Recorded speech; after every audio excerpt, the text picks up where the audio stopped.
આજે પીએમ મોદીનો ગાંધીનગરથી દહેગામ સુધી રોડ શો. રક્ષા શક્તિ યુનિવર્સિટીના નવા સંકુલનું કરશે લોકાર્પણ. પદવીદાન સમારંભમાં પણ રહેશે હાજર.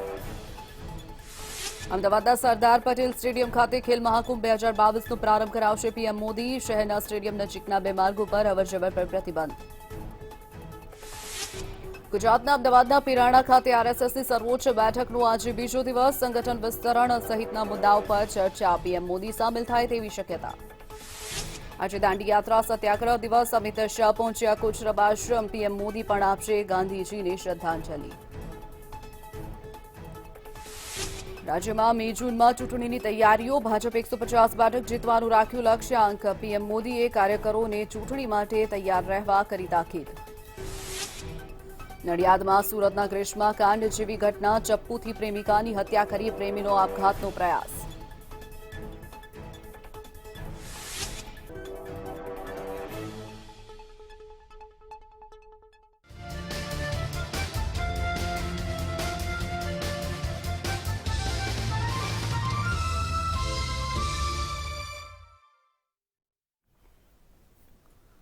નમસ્કાર દર્શક મિત્રો, મંતવ્ય ન્યૂઝ સાથે હું છું શિવાંગીની. સ્વાગત છે આપનું બ્રેકફાસ્ટ ન્યૂઝમાં. નજર કરી મહત્વના સમાચાર પર. વાત કરી બ્રેકિંગ ન્યૂઝ સામે રહ્યા છે. કેન્દ્રીય ગૃહમંત્રી અમિત શાહ ગુજરાતની મુલાકાતે છે, ત્યારે તેઓ હાલ કોચરબ આશ્રમ ખાતે પહોંચ્યા છે. અમિત શાહ કોચરબ આશ્રમ પહોંચ્યા છે. કોચરબ આશ્રમમાં દાંડી માર્ચ યાત્રાનું આયોજન કરવામાં આવ્યું છે. અમિત શાહ હાલ કોચરબ આશ્રમ પહોંચ્યા છે. દાંડી માર્ચ સાયકલ યાત્રા કાર્યક્રમમાં અમિત શાહે હાજરી આપી છે. કોચરબ આશ્રમમાં દાંડી માર્ચ યાત્રાનું આયોજન કરાયું છે. કેન્દ્રીય ગૃહમંત્રી અમિત શાહ ગુજરાતની મુલાકાતે છે, ત્યારે તેઓએ કોચરબ આશ્રમની મુલાકાત લીધી છે. ઉલ્લેખનીય છે કે આજે દાંડી યાત્રાનો દિવસ છે. 12 માર્ચ 1930માં દાંડી યાત્રા યોજાઈ હતી, ત્યારે આજે દાંડી યાત્રાનો દિવસ છે. કોચરબ આશ્રમ ખાતે અમિત શાહે હાજરી આપી છે. દાંડી માર્ચ સાયકલ યાત્રા યોજાઈ છે. કોચરબ આશ્રમ ખાતે દાંડી માર્ચ યાત્રાનું આયોજન કરવામાં આવ્યું છે. કેન્દ્રીય ગૃહમંત્રી અમિત શાહ ગુજરાતની મુલાકાતે છે. અમિત શાહ કોચરબ આશ્રમ ખાતે પહોંચ્યા છે.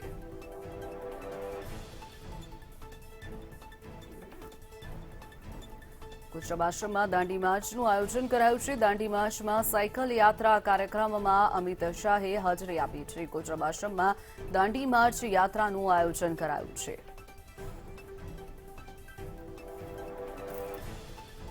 કેન્દ્રીય ગૃહમંત્રી અમિત શાહ ગુજરાતની મુલાકાતે છે, ત્યારે તેઓ કોચરબ આશ્રમની મુલાકાત લેવા માટે હાલ પહોંચ્યા છે. ઉલ્લેખનીય છે કે 12 માર્ચ 1930ના રોજ ગાંધીજીએ દાંડી યાત્રાની શરૂઆત કરી હતી. સાબરમતી આશ્રમથી તેમણે દાંડી યાત્રાની શરૂઆત કરી હતી. સાબરમતી આશ્રમથી દાંડી સુધી તેમણે મીઠા માટે જે સત્યાગ્રહ કર્યો હતો. દાંડી યાત્રાનો આજે દિવસ છે, ત્યારે વિશેષ કાર્યક્રમનું આયોજન કરવામાં આવ્યું છે. તેને લઈ અને કેન્દ્રીય ગૃહમંત્રી અમિત શાહ કોચરબ આશ્રમ પહોંચ્યા છે. વિશેષ કાર્યક્રમમાં હાજરી આપવા માટે અમિત શાહ કોચરબ આશ્રમ પહોંચ્યા છે.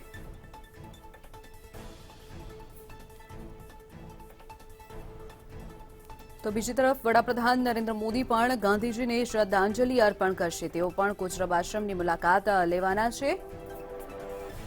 અમિત શાહ હાલ કોચરબ આશ્રમ ખાતે પહોંચ્યા છે, જ્યાં સાયકલ દાંડી યાત્રાનું આયોજન કરવામાં આવ્યું છે. દાંડી માર્ચ સાયકલ યાત્રા કાર્યક્રમમાં અમિત શાહે હાજરી આપી છે. કેન્દ્રીય ગૃહમંત્રી અમિત શાહ પણ 3 દિવસ ગુજરાતની મુલાકાતે છે.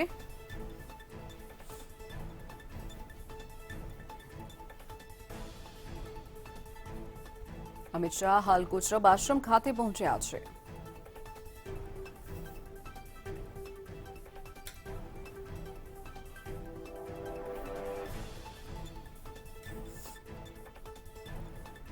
કોચરબ આશ્રમમાં દાંડી માર્ચ યાત્રાનું આયોજન કરવામાં આવ્યું છે, જેમાં આ વિશેષ કાર્યક્રમમાં હાજરી આપવા માટે કેન્દ્રીય ગૃહમંત્રી અમિત શાહ પહોંચ્યા છે.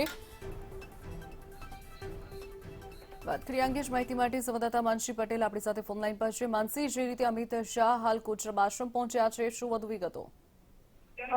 શિવાંગીની ખાસ કરીને વાત કરવામાં આવે તો આજે પાલડી ખાતે આવેલા કોચરબ આશ્રમમાં સાયકલ રેલીનું આયોજન જે છે તે કરવામાં આવ્યું હતું. મહત્વનું છે કે મહાત્મા ગાંધી દ્વારા જે રીતે દાંડી યાત્રાની વર્ષો પહેલા શરૂઆત કરી હતી, ત્યારે આજે તેની ઉજવણીનો જે કાર્યક્રમ છે સાયકલ યાત્રાનો, તે 7 વર્ષ માટે આજથી શરૂ થવાનો છે. જ્યારે અમિત શાહ અને સાંસદ નરહરી અમીન પણ આ કાર્યક્રમમાં આવી પહોંચી ચૂક્યા છે. મહત્વનું છે ખાસ કરીને 250 જેટલા જે વિદ્યાપીઠ છે તેના પણ વિદ્યાર્થીઓ આવી પહોંચ્યા છે અને ભવ્ય રીતે જે કાર્યક્રમ છે તેની શરૂઆત જે છે તે થઈ ચૂકી છે. મહત્વનું છે કે સરદાર વલ્લભભાઈ પટેલ અને મહાત્મા ગાંધીજીના જે સ્મરણો છે તે હાલ આ કાર્યક્રમમાં યાદ કરવામાં આવી રહ્યા છે. જે તે સમયનો જે ઇતિહાસ હતો દાંડી યાત્રાનો, તે ઇતિહાસ પણ વિદ્યાર્થીઓને કહેવામાં આવી રહ્યો છે. તેમને જે રીતે મહાત્મા ગાંધી અને સરદાર વલ્લભભાઈ પટેલ જેવા જે નેતાઓ હતા, તેમના વિશે જે વાતો છે કે તેમને કેવી રીતે આ દેશની આઝાદી માટે કેવી રીતે તેમને માર્ગ આપ્યો હતો, આવી અનેક જે વાતો છે તે કરવામાં આવી રહી છે. તેમના અનેક સ્મરણો જે છે તે યાદ કરવામાં આવી રહ્યા છે. શિવાંગીની. ચોક્કસ માનસી, માહિતી બદલ આભાર.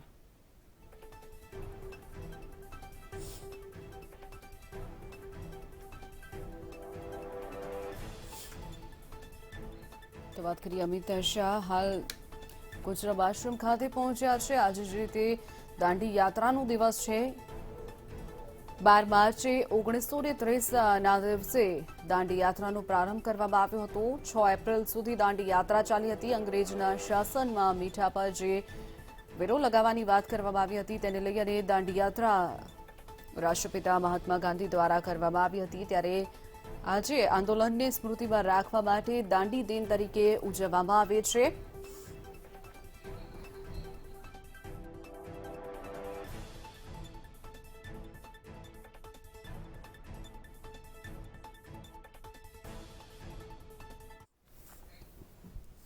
આગળ વાત કરી વધુ એક બ્રેકિંગ ન્યૂઝ સામે રહ્યા છે. વડાપ્રધાન નરેન્દ્ર મોદીનો ગુજરાત મુલાકાતનો આજે બીજો દિવસ છે. આજે તેઓ ગાંધીનગરથી દહેગામ સુધી રોડ શો કરવાના છે. પીએમ મોદીના ગુજરાત પ્રવાસનો આજે બીજો દિવસ.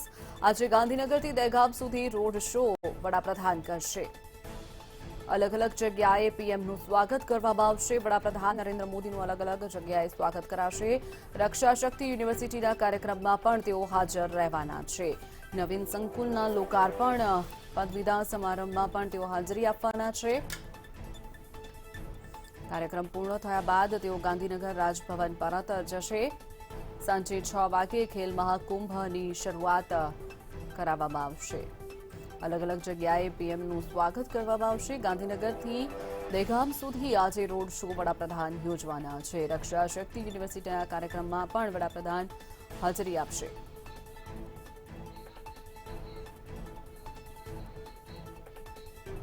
તો વાત કરીએ અંગે જ માહિતી માટે સંવાદદાતા વિશાલ મહેતા દહેગામથી આપણી સાથે જોડાઈ ગયા છે. વિશાલ, જે રીતે આજે વડાપ્રધાનની ગુજરાત મુલાકાતનો બીજો દિવસ, આજે ગાંધીનગરથી દહેગામ આજે તેઓ રોડ શો કરવાના છે. શું વધુ વિગતો અને કેવી તૈયારીઓ છે દહેગામમાં?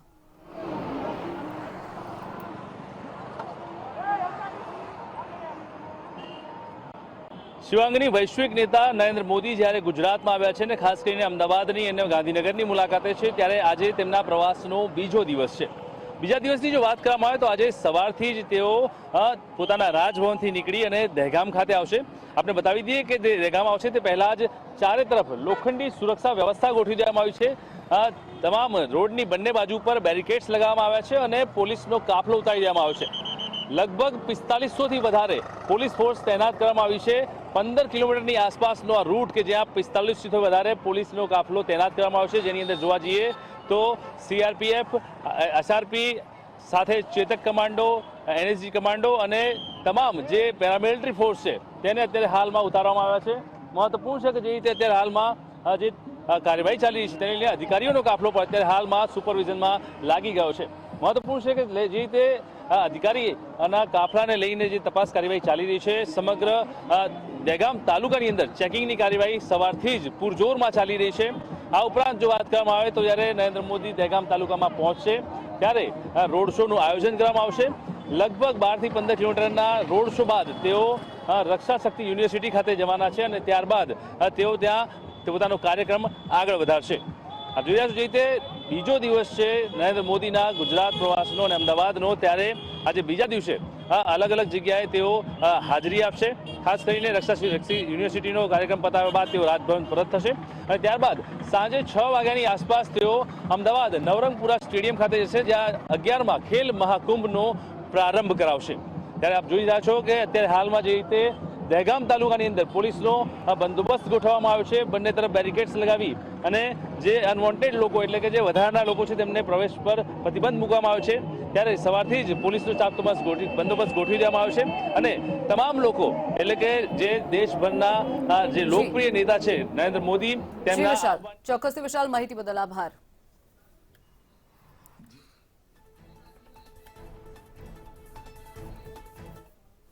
વધુ બ્રેકિંગ ન્યૂઝ સામે રહ્યા છે. કુચરબ આશ્રમથી અમિત શાહ સંબોધન કરી રહ્યા છે. સીધા જઈશું તે તરફ.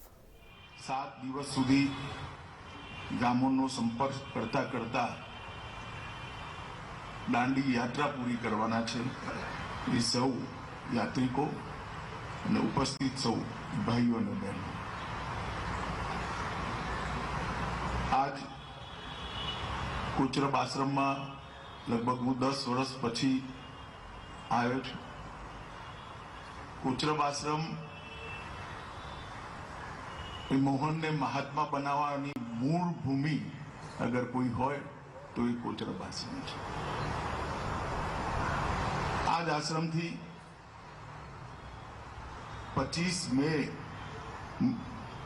1915 થી શરૂઆત કરી, પછી સાબરમતી આશ્રમ થઈ.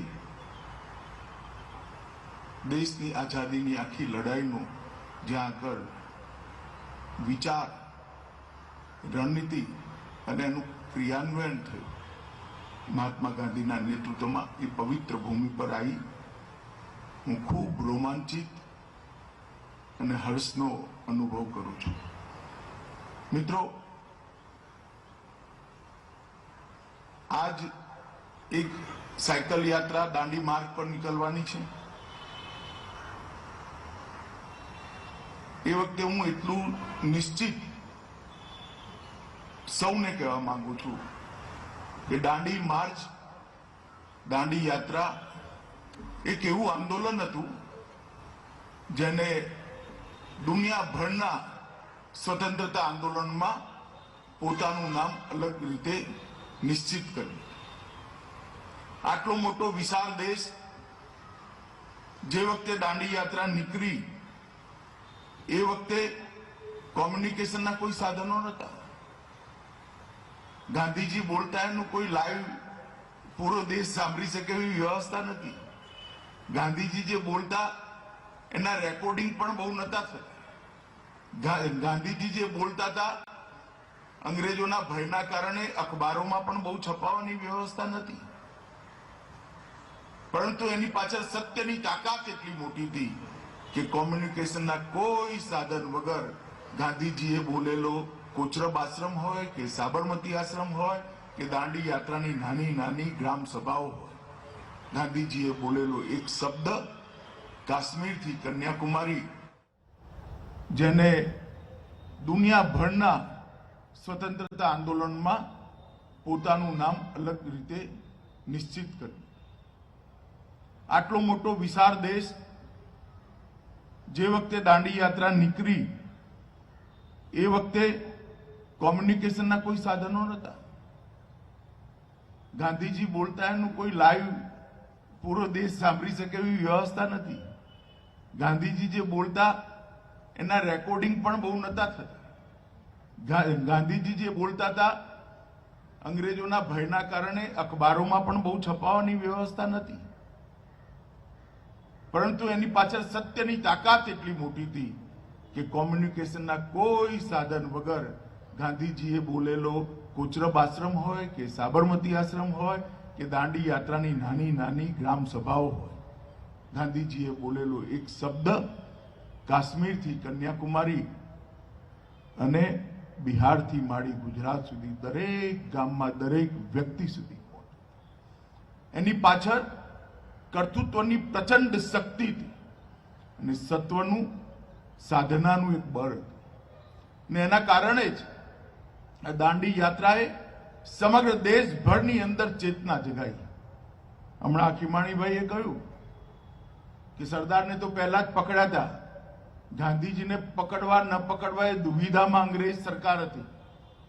એના માટે અલગ અલગ વિકલ્પો 3 જગ્યાએ ગોઠવી પણ નાખ્યા હતા, પરંતુ હિંમત ના થઈ કે ગાંધીને દાંડી યાત્રાના વચ્ચેથી પકડવાથી શું થશે. એટલી પ્રચંડ તાકાત ગાંધીજીએ પોતાના કર્મથી, પોતાના સિદ્ધાંતોથી અને સત્યના અહિંસાના માર્ગથી ઉભી. ગાંધીજીને જેને જેને વાંચ્યા હશે એમના સિદ્ધાંતોને સમજવાનો પ્રયાસ કર્યો છે અને એના સિદ્ધાંતોને આધાર પર આજની સમસ્યાઓના મૂલ્યાંકન કરવાનો પણ પ્રયાસ કર્યો છે, તો હું એવું સુનિશ્ચિત રૂપે કહી શકું છું કે ગાંધીના બતાવેલા માર્ગ પર જો દેશ શરૂઆતથી ચાલ્યો હોત તો દેશની ઘણી બધી સમસ્યાઓ આજ ના હોત. વિડંબના એ છે કે ગાંધીના બતાવેલા માર્ગ પરથી આપણે પદચ્યુત. આજે મોદી સાહેબ શિક્ષણ નીતિ લઈને આવ્યા છે. એ શિક્ષણ નીતિ આજના જરૂરિયાત પ્રમાણેની છે, પણ એને ધ્યાનથી વાંચીએ તો નિશ્ચિત રૂપે ગાંધીજીએ શિક્ષણ માટે વ્યક્ત કરેલા બધા વિચારોને સમાહિત આ શિક્ષણ નીતિની અંદર કરી છે. બીજી અનેક વસ્તુઓ છે, પરંતુ સ્વભાષા, રાજભાષા અને રોજગારી માટેનું શિક્ષણ, સ્વાવલંબનનું શિક્ષણ, આ બધી જ વસ્તુઓને, આ બધા જ સિદ્ધાંતોને આજ નવી શિક્ષણ નીતિની અંદર પરોવવાનું કામ આપણે નરેન્દ્રભાઈએ કર્યું છે. મિત્રો, આજે જે 12 લોકો સાયકલ યાત્રાથી દાંડી માર્ચ માટે જવાના છે, એમને હું એટલું જ કહેવા માંગુ છું કે દાંડી માર્ચ એ કેવળ જનજાગૃતિનો કાર્યક્રમ નહોતો. દાંડી માર્ચ દરમિયાન દરેક રાત્રિ નિવાસમાં ગાંધીજીએ ગામડાઓની સમસ્યા, દેશની સમસ્યા, ગરીબની સમસ્યા અને સમાજની અંદર રહેલા દૂષણોનો પરિચય મેળવવાનો કામ કર્યો હતો. અને દાંડી માર્ચ પહેલાના ગાંધીના ભાષણો અને દાંડી માર્ચ પછીના ગાંધીના ભાષણો તમે જોશો તો પહેલા સમસ્યાઓનું નિરૂપણ હતું અને પછી સમસ્યાઓના ઉપાયનું વર્ણન દાંડી માર્ચ પછીના ભાષણોમાં તમને બે સ્પષ્ટ અંતર ગાંધીજીના ભાષણોની અંદર દેખાય. એનો મતલબ દાંડી યાત્રા દરમિયાન ગાંધીજીએ ગ્રામીણ જીવનની અને ભારતની સમસ્યાઓનો આત્મસાત કર્યા પછી એના ઉપાયો સાથે દેશની સામે આવ્યા હતા. આ બધી જ વાતો નરેન્દ્રભાઈ વડાપ્રધાન બન્યા પછી એમને એક કરી. સ્વચ્છતા, દરેક ઘરમાં શૌચાલય હોય, દરેક ઘરમાં વીજળી હોય, શુદ્ધ પીવાનું પાણી મળે, ગ્રામીણ ઉત્થાન માટેના બધા જ પ્રકલ્પો પૂરા થાય, દરેક ગામમાં વીજળી હોય, ગામડું ના ભાંગે એ પ્રકારની રહેવાની સુવિધાઓ, એ પ્રકારની રહેવાની વ્યવસ્થાઓ, ગામડું આત્મનિર્ભર બને, વ્યક્તિ સ્વાવલંબી બને. આ દરેક તમે યોજનાઓ ભારત સરકારનો એનો ઝીણવટથી અભ્યાસ કરશો તો આ દરેક વસ્તુઓ એની અંદર દેખાય છે. સાથીઓ, તમે જ્યારે અહીંથી સાયકલ દ્વારા દાંડી યાત્રા લઈ દાંડી યાત્રાનો એનો માર્ગ પૂરો કરશો એ વખતે એક વાત હંમેશા યાદ રાખજો.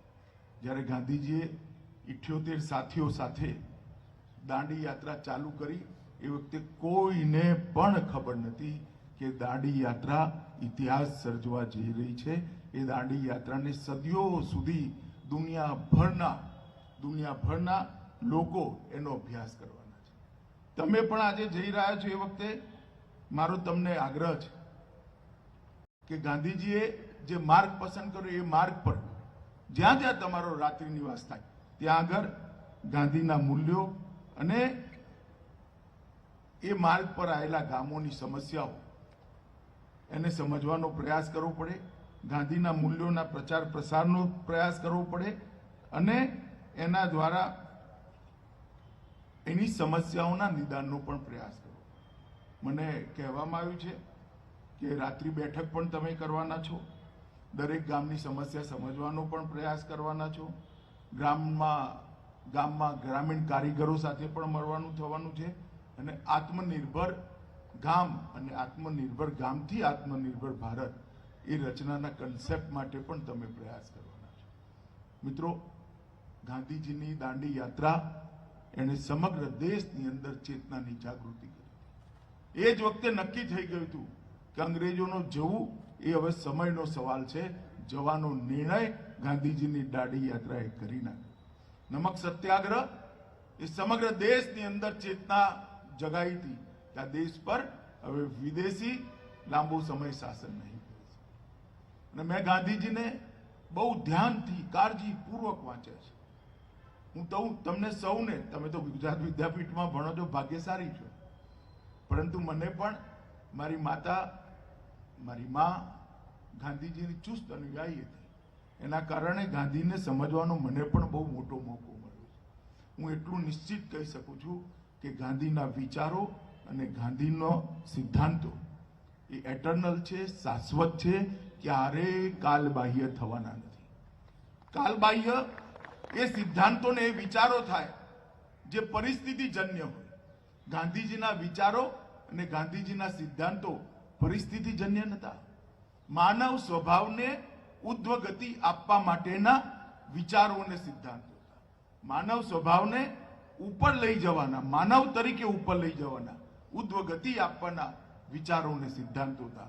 ઉદ્ધવગતિની આ કસરત ક્યારેય અટકવાની નથી. જ્યાં સુધી માનવ જીવનનું અસ્તિત્વ રહેશે ત્યાં સુધી આ કસરત રહેવાની. એટલે ગાંધીના વિચારોને, ગાંધીના સિદ્ધાંતોને એનું સ્વરૂપ કદાચ બદલાઈ શકે, તત્વ ના બદલાય. જો એના તત્વને શોધવા જશો તો આજે પણ એ શાશ્વત છે, આજે પણ એ એટર્નલ છે. હું હજી એ બહુ દ્રઢતાપૂર્વક માનું છું. કદાચ કોઈ 200 વર્ષ પછી પણ ગાંધીના સિદ્ધાંતોનો અભ્યાસ કરશે તો એ વખતે પણ ગાંધીના સિદ્ધાંતો એને શાશ્વત અને એટર્નલ લાગશે. કારણ કે માનવ સ્વભાવને ઉદ્ધવગતિ આપવા માટેના સિદ્ધાંતો, માનવના જીવનને ઉચ્ચતા તરફ લઈ જવાના સિદ્ધાંતો હતા. અને એમને બહુ જ સાહજિકતાથી નાની નાની વાતોના માધ્યમથી સમાજ જીવનની અંદર શિસ્ત કેળવવાનો પ્રયાસ કર્યો. સમાજ જીવનની અંદર દેશભક્તિ જાગૃત કરવાનો પ્રયાસ કર્યો. સમાજ જીવનની અંદર ભાતૃત્વનો ભાવ જાગૃત કરવાનો પ્રયાસ કર્યો. સમાજ જીવનની અંદર સત્વશીલ લોકોનું સંગઠન બનાવવાનો એમને પ્રયાસ કર્યો હતો. અને પ્રયાસના આધાર પર જ દેશ આઝાદ થયો. મેં દુનિયાના બહુ બધા દેશોના આઝાદીના આંદોલનોના ઇતિહાસ જોયા છે. ઘણા બધા દેશોના જોયા છે.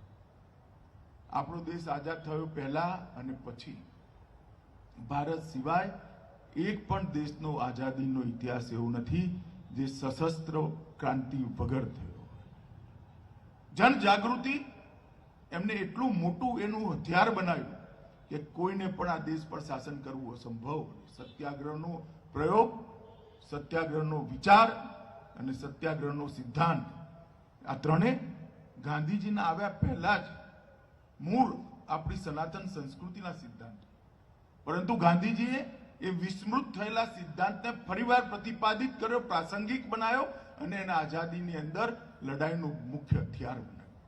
મિત્રો, આજ હું એટલું જ કહેવા માંગુ છું કે ગુજરાત વિદ્યાપીઠના માધ્યમથી આજ જે દાંડી યાત્રા અહીંથી શરૂ થવા જઈ રહી છે, એ દાંડી યાત્રા ભલે સાયકલ યાત્રા હોય પણ એકવાર સમગ્ર દાંડીના માર્ગ ઉપર ફરી એકવાર ગાંધી ચેતના જગાવવાનો તમારો પ્રયાસ ખૂબ સ્તુત્ય છે, સરાહનીય છે અને હું હૃદયથી આ પ્રયાસને અભિનંદન આપું છું. હું ખીમાણીભાઈનો પણ બહુ જ ધન્યવાદ કરવા માંગુ છું કે એમને મને આ કાર્યક્રમમાં સામેલ થવા માટે આજે અહીંયા મોકો આપ્યો અને ગુજરાત વિદ્યાપીઠના કામ સાથે જોડાવાનો મને એક મોકો આપ્યો છે. મિત્રો, ફરી એકવાર જે 12 લોકો સાયકલ દ્વારા દાંડી યાત્રાના માર્ગ પર આજથી સાયકલ યાત્રા લઈને નીકળે છે, એ સૌને મારી ખૂબ ખૂબ શુભેચ્છાઓ. અને ગાંધી વિચારને જીવતો રાખો, ગાંધીના સિદ્ધાંતોને ફરી એકવાર નવી પેઢીમાં કરવા એ આઝાદીના અમૃત મહોત્સવના વર્ષની અંદર. વાત કરીએ અમિત શાહ દાંડી દાંડી યાત્રાને લઈ અને તેઓ પહોંચ્યા હતા ત્યારે તેમણે કહ્યું કે જે સમયે ગાંધીજીએ ખૂબ જ સંઘર્ષ કર્યો હતો અને અંગ્રેજોની સામે જે લડત આપી હતી તે ખૂબ જ સરાહનીય છે. તે આજે પણ 1930માં 12 માર્ચના દિવસે દાંડી યાત્રાની શરૂઆત ગાંધીજીએ કરી હતી અને આટલા વર્ષો પછી પણ દાંડી માર્ચને લોકો યાદ કરી અને આ દાંડી યાત્રા યોજી રહ્યા છે.